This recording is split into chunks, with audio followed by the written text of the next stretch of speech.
Now listen to this. This is mind-boggling. This is just too much. This hadith is too much. As in, it's so powerful. If we were to reflect on it, you should, maybe faint. When Allah loves a slave, He calls on Jibreel. Who's Jibreel?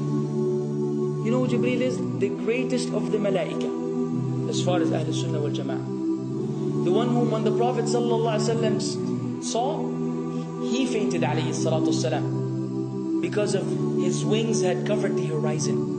Jibreel, the angel who's responsible for the most virtuous thing, which is conveying the revelation from Allah to the messengers of Allah. Jibreel, and what do you know about Jibreel?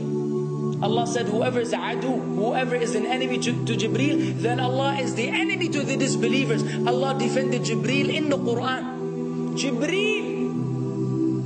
Jibreel, the one who took the Prophet ﷺ in Al-Isra al-Mi'raj, in the ascension to the heavens. Jibreel, the malak, which we don't know what to say about, because of his honor and his virtue in the sight of Allah. Allah will call on him to share with him the love which He has for you. Allah doesn't need to do this. He could not do this, but Allah likes to do this, so He does it. He says, I love Fulan. Now I want you to think that Fulan is you. Whatever your name is, Ahmad, Mayrook, whatever your name is. Imagine Allah above the heavens, above the throne, in His greatness and His majesty, which is beyond our human comprehension, calls out to Jibreel to inform him that He loves you.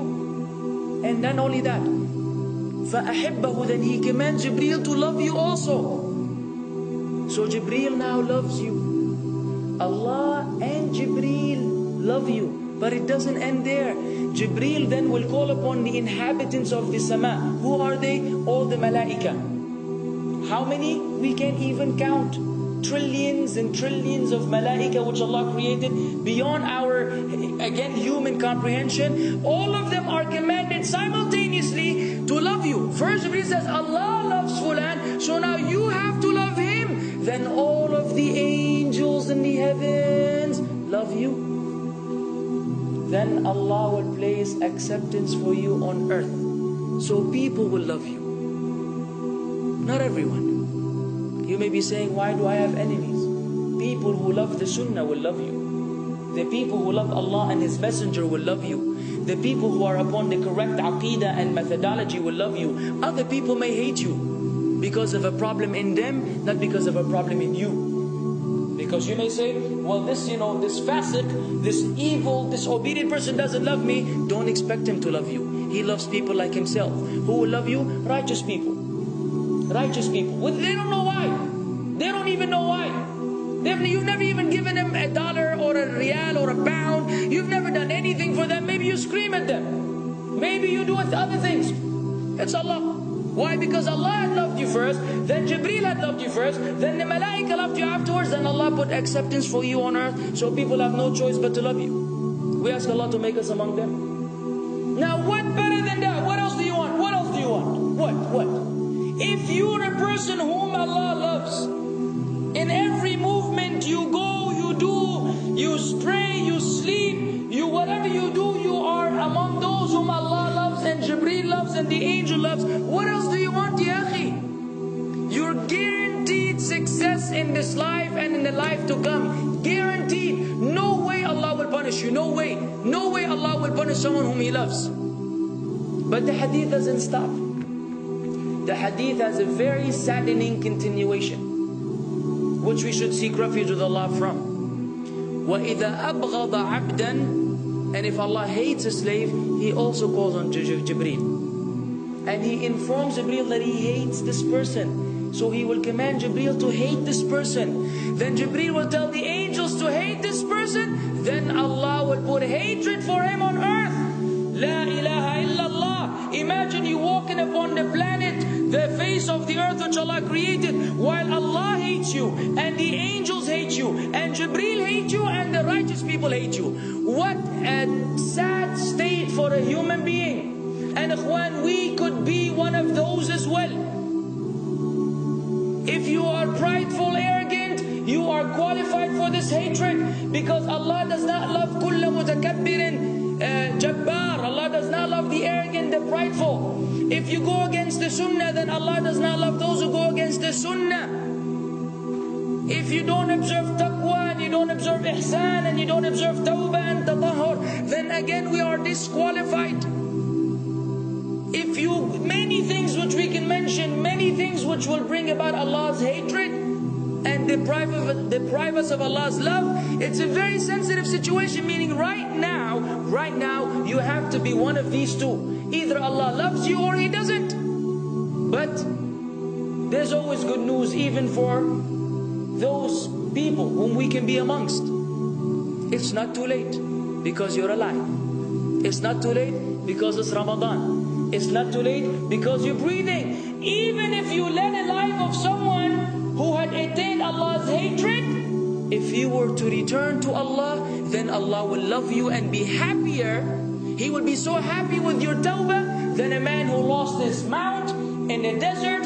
Upon it was his food and his drink, and then he waited under a tree for death, and all of a sudden he opened his eyes and he sees his camel or his horse or whatever that was right in front of him, and he gets so happy. He said, Allahumma anta abdi wa ana rabbuka. Oh Allah, you are my slave and I am your Lord. Kufr. He said a statement of kufr, but the Prophet ﷺ said, أَخْطَأَ مِنْ شِدَّةِ الْفَرَحِ. He made a mistake because he's so happy. You know when you're so happy that you may say things against what you want to say? When you're so happy that you just, you say words that mean nothing to anyone? Allah is happier when you return to Him than that person. What else do we want? For how long are we going to stay away from Allah? For how long are we going to lead the life of the heedless? For how long are we going to go against the sunnah? What are you waiting for? Death? Death. حتى إذا جاء أحدهم الموت قال رب ارجعون لعلي أعمل صالحا فيما تركت كلا. Until when death comes to one of them, you say, oh Allah, allow me to return so that I may do good in that which I left behind. And it will be said to him, no, it's only a word. إِنَّهَا كَلِمَةٌ هُوَ قَائِلُهَا. It's nothing but a wish and a word he will have. It will not be fulfilled. Let us not wait for death, ya akhwan. If each one of us here, by Allah, if each one of us here acted upon the sunnah, lived according to the sunnah, and invited people to the sunnah, and enjoyed what is good, and forbade what is evil, wallah, we will make a major change in the city in which we live.